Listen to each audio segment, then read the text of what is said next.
श्री कृष्णचंद्र से मिलने के लिए तथा भविष्य का कार्यक्रम निश्चित करने के लिए अर्जुन द्वारिकापुरी गए थे। जब उन्हें गए कई महीने व्यतीत हो गए तब एक दिन धर्मराज युधिष्ठिर को विशेष चिंता हुई। वे भीमसेन से बोले, हे भीमसेन, द्वारिका का समाचार लेकर भाई अर्जुन अभी तक नहीं लौटे, और इधर काल की गति देखो, संपूर्ण भूतों में उत्पात होने लगे हैं, नित्य अपशकुन होते हैं, आकाश में उल्कापात होने लगे हैं और पृथ्वी में भूकंप आने लगे हैं। सूर्य का प्रकाश मध्यम सा हो गया है और चंद्रमा के इर्द गिर्द बारंबार मंडल बैठते हैं। आकाश के नक्षत्र एवं तारे परस्पर टकराकर गिर रहे हैं। पृथ्वी पर बारंबार बिजली गिरती है। बड़े बड़े बवंडर उठकर अंधकारमय भयंकर आंधी उत्पन्न करते हैं।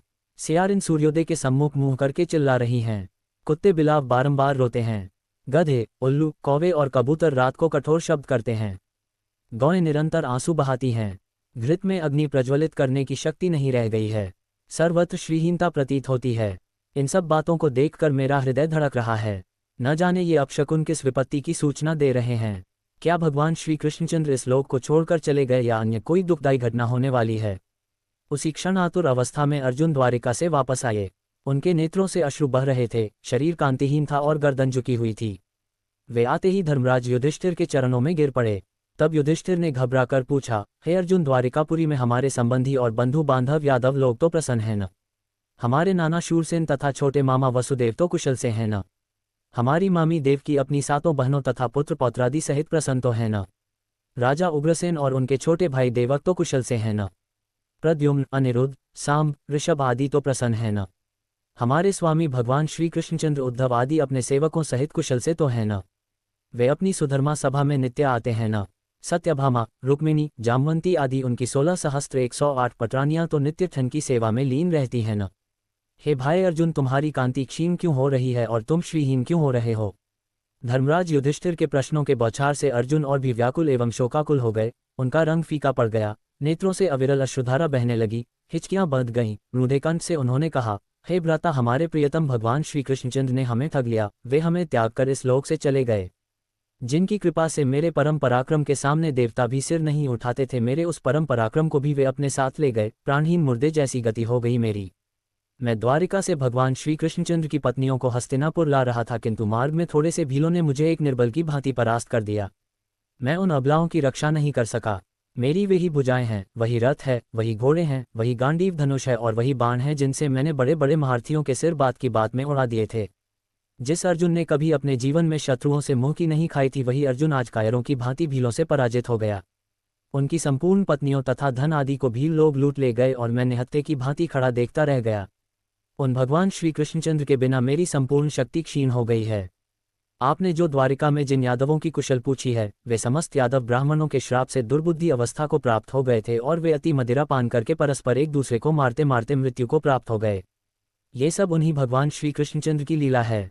अर्जुन के मुख से भगवान श्री कृष्णचंद्र के स्वधाम गमन और संपूर्ण यदुवंशियों के नाश का समाचार सुनकर धर्मराज युधिष्ठिर ने तुरंत अपना कर्तव्य निश्चित कर लिया और अर्जुन से बोले, हे अर्जुन, भगवान श्री कृष्णचंद्र ने अपने इस लौकिक शरीर से इस पृथ्वी का भार उतार कर उसे इस प्रकार त्याग दिया जिस प्रकार कोई कांटे से कांटा निकालने के पश्चात उन कोनों कांटों को त्याग देता है। अब घोर कलियुग भी आने वाला है, अतः अब शीघ्र ही हम लोगों को स्वर्गारोहण करना चाहिए।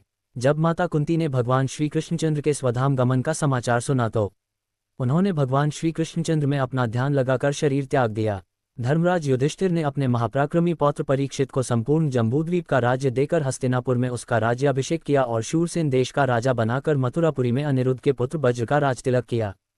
तत्पश्चात परमज्ञानी युधिष्ठिर ने प्रजापति यज्ञ किया और भगवान श्री कृष्णचंद्र में लीन होकर संन्यास ले लिया। उन्होंने मान, अपमान, अहंकार तथा मोह को त्याग दिया और मन तथा वाणी को वश में कर लिया। संपूर्ण विश्व उन्हें ब्रह्म रूप दृष्टिगोचर होने लगा। उन्होंने अपने केश खोल दिए, राजसी वस्त्राभूषण त्याग कर चीर वस्त्र धारण करके और अन्न जल का परित्याग करके मौन व्रत धारण कर लिया। इतना करने के बाद बिना किसी की ओर दृष्टि किए घर से बाहर उत्तर दिशा की ओर चल दिए। राजा संसार की अनित्यता का विचार करके द्रौपदी तथा भाइयों को साथ ले हिमालय की तरफ महाप्रस्थान के पथ पर अग्रसर हुए। उस महापथ में क्रमश द्रौपदी, सहदेव, नकुल, अर्जुन और भीमसेन एक एक करके गिर पड़े। मैं उन अबलाओं की रक्षा नहीं कर सका। मेरी वही भुजाएं हैं, वही रथ है, वही घोड़े हैं, वही गांडीव धनुष है और वही बाण है जिनसे मैंने बड़े बड़े महारथियों के सिर बात की बात में उड़ा दिए थे। जिस अर्जुन ने कभी अपने जीवन में शत्रुओं से मुंह की नहीं खाई थी, वही अर्जुन आज कायरों की भांति भीलों से पराजित हो गया। उनकी संपूर्ण पत्नियों तथा धन आदि को भील लोग लूट ले गए और मैं निहत्थे की भांति खड़ा देखता रह गया। उन भगवान श्री कृष्णचंद्र के बिना मेरी संपूर्ण शक्ति क्षीण हो गई है। आपने जो द्वारिका में जिन यादवों की कुशल पूछी है, वे समस्त यादव ब्राह्मणों के श्राप से दुर्बुद्धि अवस्था को प्राप्त हो गए थे और वे अति मदिरा पान करके परस्पर एक दूसरे को मारते मारते मृत्यु को प्राप्त हो गए। ये सब उन्हीं भगवान श्री कृष्णचंद्र की लीला है। अर्जुन के मुख से भगवान श्री कृष्णचंद्र के स्वधाम गमन और संपूर्ण यदुवंशियों के नाश का समाचार सुनकर धर्मराज युधिष्ठिर ने तुरंत अपना कर्तव्य निश्चित कर लिया और अर्जुन से बोले, हे अर्जुन, भगवान श्री कृष्णचंद्र ने अपने इस लौकिक शरीर से इस पृथ्वी का भार उतार कर उसे इस प्रकार त्याग दिया जिस प्रकार कोई कांटे से कांटा निकालने के पश्चात उन कोनों कांटों को त्याग देता है। अब घोर कलियुग भी आने वाला है, अतः अब शीघ्र ही हम लोगों को स्वर्गारोहण करना चाहिए। जब माता कुंती ने भगवान श्री कृष्णचंद्र के स्वधाम गमन का समाचार सुना तो उन्होंने भगवान श्री कृष्णचंद्र में अपना ध्यान लगाकर शरीर त्याग दिया। धर्मराज युधिष्ठिर ने अपने महापराक्रमी पौत्र परीक्षित को संपूर्ण जम्बूद्वीप का राज्य देकर हस्तिनापुर में उसका राज्याभिषेक किया और शूरसेन देश का राजा बनाकर मथुरापुरी में अनिरुद्ध के पुत्र वज्र का राजतिलक किया। तत्पश्चात परमज्ञानी युधिष्ठिर ने प्रजापति यज्ञ किया और भगवान श्री कृष्णचंद्र में लीन होकर संन्यास ले लिया। उन्होंने मान, अपमान, अहंकार तथा मोह को त्याग दिया और मन तथा वाणी को वश में कर लिया। संपूर्ण विश्व उन्हें ब्रह्म रूप दृष्टिगोचर होने लगा। उन्होंने अपने केश खोल दिए, राजसी वस्त्राभूषण त्याग कर चीर वस्त्र धारण करके और अन्न जल का परित्याग करके मौन व्रत धारण कर लिया। इतना करने के बाद बिना किसी की ओर दृष्टि किए घर से बाहर उत्तर दिशा की ओर चल दिए।